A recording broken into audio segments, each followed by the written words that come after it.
Ex-Chief Minister N. Biren ngarang Amit Shah Unnakhre Manipur President Rules tamkraba matung Athubada Leingak ama semlakpa yabagi inggit kamarum phanglingai gi cherakta ngarang numidang pung 10 tabada ex-Chief Minister Nongthomam Biren New Delhi da Union Home Minister Amit Shah Unnakhre atopa kana yauhandana makhoi anikak Chikthanakhibagi maram chap chana khangba ngamdre adumakpu makoi anisigi hanadagi hauna naksinana thabak tawminarakpani matam supada Union Home Minister Amit Shah na haiba induna ta lakhibani thazaba yaba mfamdagi phangba pauna hai Athubada Leingak ama sembagi matam yamna naksilaklaba asida Chief Minister ohengadoriba misak ama BJP gi Central Leadership na soidana khallagani hairiba misak adu Union Home Minister Amit Shah na su khanglamgani maram maduna Nongthombam Biren bu thawaina kauraga unari basigi maruiba maram mahakna leader claim torakano atopa mioi ama se minister ohenbada nahakna sawallu haiba na ama natragana mahakna lusingba Leingak ama lingnana bagi poram yatminana ba oiraba yai adubu Nongthombam Biren na amuk hana Manipur gi se minister ohenba haibasi party manungdasu MLA manungdasu khara yanada ba yawbana parks hena oithokadaba mande Masigi subathakta Kuki MLA Tarana Leingak sembada yaugani yaure haina ningai tauringai asida N Biren amuk hana se minister ohengani hairagadi Leingak sembada Kuki zo MLA Tara suk yaugani haibagi thazaba leite adubu Nongthombam Biren hauzik su mapangal leiba MLA kharana adum yaba miyoinina Athubada Leingak ama lingnaba honabada mahakki mateng tangai fadana changle masimak BJP ge national leadership na ubanina mahak kauba oiramgani hairi ST list tagi any Kuki trap LOUTHOK fawa mikok thiba yaroi Thadou hauziki fiba masida asumba missing phangba ngamgani thajadre Sadouri tribe ki list tagi any Kuki trap LOUTHOK fawa Manipur da mikok thiba gi thabak pakhat pa yaroi haina Thadou NP Manipur Thadou Student Association amasong Thadou Community International Thadurak Pachol amana phangdurakle yana ningai oiriba any Kuki tribe ki matangda yanaba purak tringaida mikok thiba gi thabak pakhalabadi matung tarakpada pamdaba thagdok kya tholak pa yai National Register of Citizen NRC update tawdringaida any Kuki tribe ki wafam asi hana leikhai tagadabani maduna trabadi NRC pangthokpagi wahanthok leiroi kumjali singani ga sumna ahomda political gi ithin changba maongda any Kuki tribe pu schedule tribe ki list jalhankibani Mapa lebaktagi ayaba yawdan sanglakhiba mitop sengna masigi kudong saba lauraga Sadouri tribe oiduna constitution gi kudong saba kayamarum phangduna leire asigumba fiba masida mikok tibagi thabak paikhalabadi Manipur gi demography da chawna akaiba thogan bagal loinana yellow fruit singi right manghanba oina thokani haina suchirol asin phangdurakle kumja lisingani ga tarani pan lisingani kulhumdoi amasung lisingani kunmari da Manipur Leingakna Sadouri tribe ki list gi any Kuki tribe lokthoknaba Cabinet ki warep loba laikre haina paladina chirol asin hai state Leingakna recommend tawkiwa wafam adu hauzik Registrar General of India da panduna leire SINGGI district singda hauzik oiriba law and order fibam yengruragadi hiramasigi matangda center na panthaba tawkuna thabak paikhatuna Sadouri tribe ki list gi any Kuki tribe thokadabani madugi butungda NRC amasung census ka mari leinaba thabak thoram paikhatkadabani hauzik oiriba fibam asida kanglon chumna mikok thibagi thabak paikhatpa oithokloi haina palajuna Thadou singi loop asina hai kanagumana Thadou haibasi tonganba kanglup amani haiba khangdaba yawi Thadou di Kuki Jofruk ki manung chande Manipur Leingak amasung center na khudakta mikok thibaga mari lena pakhaliba thabak thoram sing lepkadabani karigumba Sadouri tribe ki list gi any Kuki tribe lakthok tringaida mikok thibagi thabak pakhalabadi maduda tholakpa phawa phata punamak ki tek Leingak na pugadabani hairi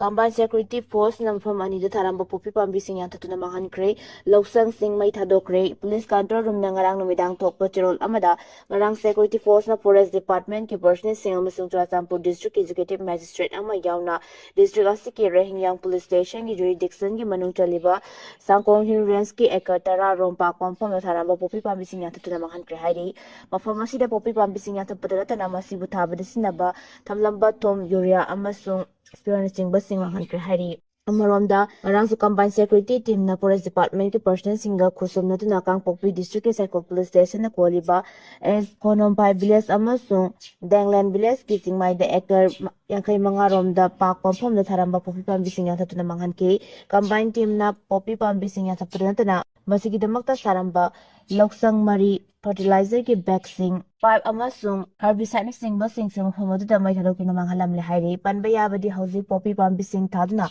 mapan satlaga mahai yanaba horakadoraba matam asida combined security force na mari leinaba executive magistrate sing amasung Manipur Leingaki umang loisanggi official singalena popi pambi singa hatuna manghanbagi thabak sing tongan ba state asigi district singa lep na chatharakli Border fencing kakthadlambaga mari lenena Molsam police station na FIR ama lokotuna Thigatpa Houkhre Assam Rifles na ngamkhoi ngakpagi thaudang lawriba Indo-Myanmar border paringe fencing kakthadlambagi thaudok asina Assam Rifles na miyamna sauna wahang hangnarakle tha asigi taramari amadi taramanga gi lonaba ahingda Sanden district ki Kengzoi block Molsam police station na konba new Samtalmana ki LH Jamnong 5 village ki manakta leiba Indo-Myanmar border pillar 62 amadi 62/2 gi manungda khaba meter chamga kulom sangba border fencing ki makong niputre longkak thalambagi thokdoka mari lena Molsam police station FIR ama lokotula Thigatpa Houkhre hiramasi ki matangda press na phangba paw amagi matung inna border fencing kakthalambagi thokdok adu kanana kari gi damakta kakthatlambara haiba khangba ngamdrabasu KNAB PDF amade Manipur da best of Kuki village volunteer Eastern John Gyapon Batlan mina chatharamba yai haina chinare thokdok sokpham da ahenba security forcing sangsinduna tibo humbagi tabak chataba Houkhre hari panba yabadi Technopol district ke More police station konba border pillar number 77 ki manakta leiba Assam Rifles ke camp amage manak Maktada border fencing ke makong tara mga kakathalambagi thokdok loidringai Chandel district ke border pillar 67 amadi 68 ki manaka leiba Sangpol village manakta hokiba chahi ki December anigi numidangda meter chani rom ge border fencing kakathalambagi thokdok su laikre thokdok du thokraba matung mafam madu da hana mathau tawriba Tarakatare Suba Assam Rifles ki mathakta BSF First Name Singsu deploy tawkuna laikrabani adubu December anigi thokdo aduga marilena police na FIR ama lokotuna Thigatpa Houkhre basu senari ba mioi amata phaba ngamdana leiringai cherak asida Assam Rifles na mapungoi ba thodang laguna ngak seliba border pillar number 62 amadi 62/2 gi mafam chingda amu border fencing kakalambagi thokdok tholakkibani India Leingak Ministry of Home Affairs ki Border Management Secretary Dr. Rajendra Kumar Nalusingba Miyoi Kangbu Amana Handakta Manipur Lakuna Indo-Myanmar border paringda fencing khabagi thabak yengsilamba tha ama fadringagi amu border fencing kakhalambagi thodok asi tholakibani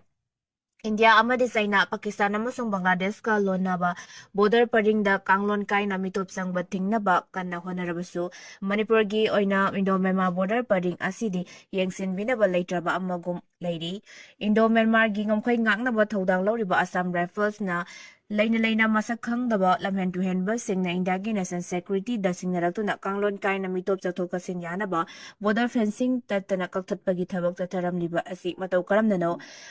mafam aduda leiriba Assam Rifles na kari amata khanghodrabara natragana una thadokkhibra haina sum yamna chaun hangnarakli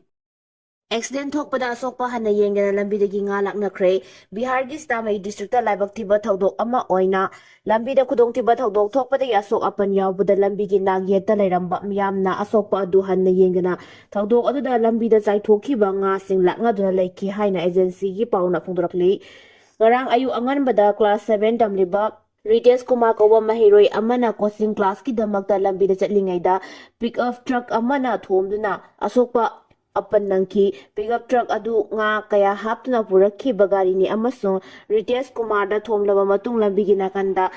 longsinduna purakle banga sing adu lambida loina manghaidoki hairi thaudo odu da Ritesh Kumar sathina sokula lambigi nakanda ta adu leirabasu lambigi nagyata leiramba miyoi singna asokpa adu mijeng changuna layang sangda pukhatpinaba hona bibagi mahutta Pickup truck adudagi haidorakhiba nga sing adu laknga duna leiki tungda Ritesh Kumar gi mung manunggi miyoi singna phom aduda yoksilakuna yenglobadadi mahak siduna leiramkhi haire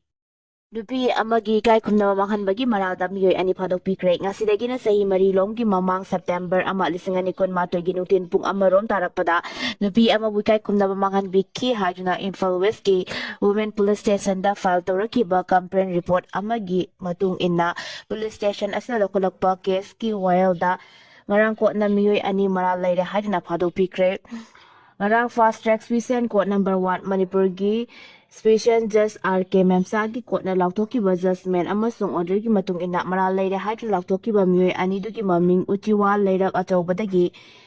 Dayananda Haikruzam LS Daya sahi kuntra nipan apokpa Hayes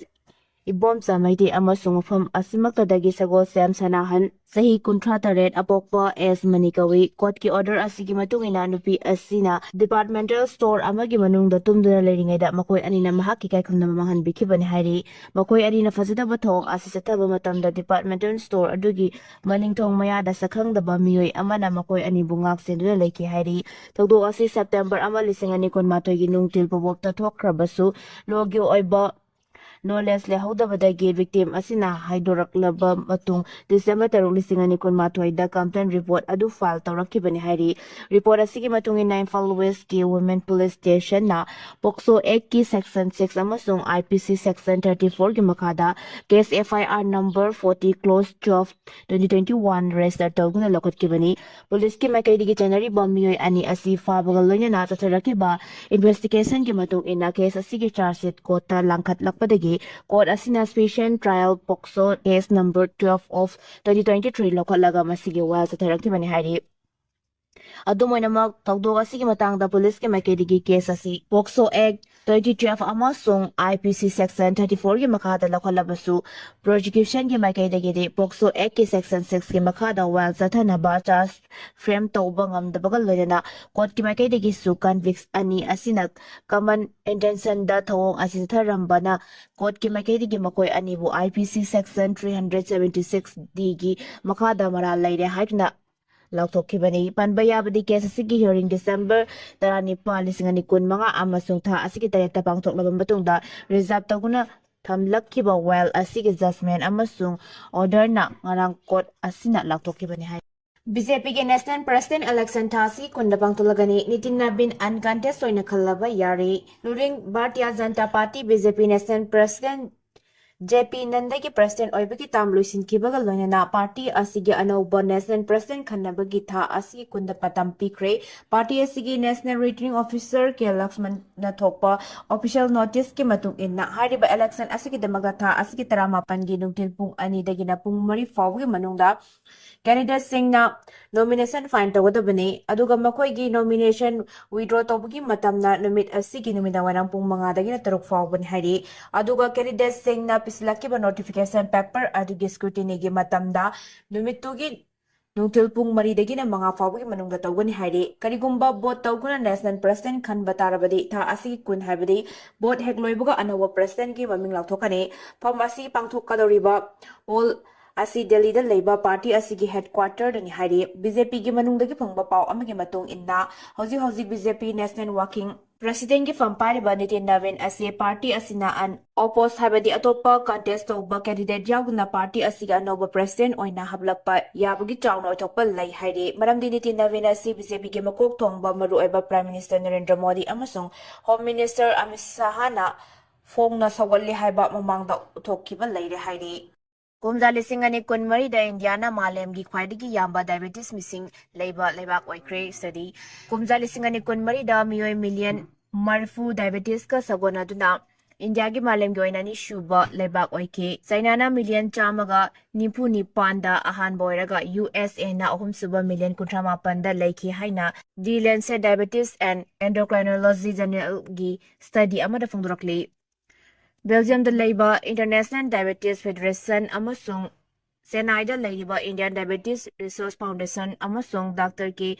Ramachandra Diabetes Hospital researcher ke age report su study adu da yauke researcher sing adu na phongdoropagi matung inna Missing yamba India China US amasung Pakistan kumba lebak singna malem gi oina diabetes naraba miyoi sing seru yamna namna leiribani study adugi makha tarakpada report amada Pakistan na kumja lising ani yankhai yorakpada US tagi diabetes leiraba miyoi masing lankhar khragani hairi International Diabetes Federation puthokpa taraga mathoirak suba diabetes at last edition national regional amasung global diabetes ki oiba changsing adu komja lising ani kunmari oina data pirakpani lunena komja lising ani yankhai fawbagi projection su yauri komja lising ani ka manga dagi na lising ani kunmari fawbagi marakta lebak amasung territory chani ga 15 da chathakhiba study ꯆꯅꯤꯒ ꯅꯤꯐꯨ ꯇꯔꯨꯛ ꯍꯦꯟꯕꯔꯣꯝ alliance ꯇꯧꯔꯕ ꯃꯇꯨꯡꯗ report ꯑꯁꯤ publish ꯇꯧꯔꯛꯄꯅꯤ꯫ Study ꯑꯗꯨꯅ ꯃꯈꯥ ꯇꯥꯅ ꯐꯣꯡꯗꯣꯔꯛꯄꯗ ꯀꯨꯝꯖꯥ 2024ꯗ ꯑꯍꯜ 7ꯒꯤ ꯃꯅꯨꯡꯗ ꯑꯃꯗꯤ ꯃꯥꯂꯦꯝꯒꯤ ꯑꯣꯏꯅ ꯗꯥꯏꯕꯦꯇꯤꯁꯀ ꯂꯣꯏꯅꯅ ꯂꯩꯔꯤ꯫ ꯀꯨꯝꯖꯥ 2024ꯗ ꯗꯥꯏꯕꯦꯇꯤꯁ ꯂꯩꯔꯕ ꯑꯍꯜꯁꯤꯡꯒꯤ ꯃꯁꯤꯡ ꯑꯁꯤ ꯃꯤꯂꯤꯌꯟ 500 ꯍꯦꯟꯈꯤ꯫ ꯂꯣꯏꯅꯅ ꯀꯨꯝꯖꯥ 2050 ꯐꯥꯎꯕꯒꯤ ꯃꯅꯨꯡꯗ ꯃꯤꯂꯤꯌꯟ 900 ꯌꯧꯕ ꯌꯥꯅ ꯂꯩꯔꯤ ꯍꯥꯏꯅ ꯁ꯭ꯇꯗꯤ ꯑꯗꯨꯒꯤ ꯑꯏꯕꯁꯤꯡꯅ ꯐꯣꯡꯗꯣꯔꯛꯂꯤ꯫ ꯀꯨꯝꯖꯥ 2024ꯗ ꯆꯩꯅꯥꯗ ꯆꯍꯤ 10ꯗꯒꯤꯅ 67 ꯐꯥꯎꯕꯒꯤ ꯃꯅꯨꯡꯗ ꯂꯩꯕ ꯃꯤꯑꯣꯏ ꯃꯤꯂꯤꯌꯟ 199ꯗ ꯗꯥꯏꯕꯦꯇꯤꯁꯀ ꯁꯥꯒꯣꯟꯅꯔꯤꯕꯅꯤ꯫ ꯃꯗꯨꯒꯤ ꯃꯇꯨꯡꯗ ꯏꯟꯗꯤꯌꯥꯅ ꯃꯤꯂꯤꯌꯟ 40 ꯑꯃꯁꯨꯡ ꯌꯨꯑꯦꯁꯅ ꯃꯤꯂꯤꯌꯟ 38 ꯑꯣꯏꯈꯤ꯫ ꯃꯥꯂꯦꯝꯒꯤ ꯗꯥꯏꯕꯦꯇꯤꯁ ꯄꯣꯄꯨꯂꯦꯁꯟꯒꯤ ꯃꯅꯨꯡꯗ 4/3 ꯆꯥꯗ 30.34%ꯗꯤ ꯁꯦꯟꯊꯣꯛ ꯂꯝꯕꯤ ꯌꯥꯝꯅ ꯂꯩꯇꯕ ꯑꯃꯗꯤ ꯃꯌꯥꯏ ꯑꯣꯏꯔꯞ ꯂꯩꯕ ꯃꯤꯑꯣꯏꯁꯤꯡ ꯈꯛꯇꯗ ꯊꯦꯡꯅꯈꯤꯕꯅꯤ꯫ ꯗꯥꯏꯕꯦꯇꯤꯁ ꯅꯥꯕꯒꯤ ꯃꯁꯤꯡ ꯍꯦꯟꯒꯠꯂꯛꯄ ꯑꯁꯤ ꯃꯤꯁꯤꯡ ꯍꯦꯟꯒꯠꯂꯛꯄꯅꯁꯨ ꯃꯔꯝ ꯑꯃ ꯑꯣꯏꯔꯤ꯫ ꯂꯣꯏꯅꯅ ꯆꯍꯤ ꯌꯥꯝꯂꯕ ꯃꯤꯑꯣꯏꯁꯤꯡ ꯃꯁꯤꯡ ꯍꯦꯟꯒꯠꯂꯛꯄ ꯑꯃꯗꯤ ꯆꯥꯎꯈꯠꯄꯒꯤ ꯃꯤꯡꯗ ꯆꯤꯟꯖꯥꯛꯀꯤ ꯑꯍꯣꯡꯕ ꯀꯌꯥ ꯂꯥꯛꯂꯤꯕ ꯑꯁꯤꯅꯁꯨ ꯃꯔꯝ ꯑꯃ ꯑꯣꯏꯔꯤꯕꯅꯤ꯫ ꯁ꯭ꯇꯗꯤ ꯑꯗꯨꯗ ꯅꯨꯄꯤ ꯃꯁꯤꯡꯗꯒꯤꯅ ꯅꯨꯄꯥ ꯃꯁꯤꯡꯅ ꯍꯦꯟꯅ ꯗꯥꯏꯕꯦꯇꯤꯁ ꯑꯁꯤ ꯅꯥꯔꯤ꯫ ꯃꯥꯂꯦꯝ ꯁꯤꯟꯕ ꯊꯨꯡꯅ ꯃꯁꯤꯡ ꯍꯦꯟꯒꯠꯂꯛꯄ ꯑꯁꯤ ꯐꯥꯊꯅꯕ ꯑꯍꯦꯟꯕ ꯈꯣꯡꯊꯥꯡ ꯇꯉꯥꯏ ꯐꯗꯦ ꯍꯥꯏꯔꯤ꯫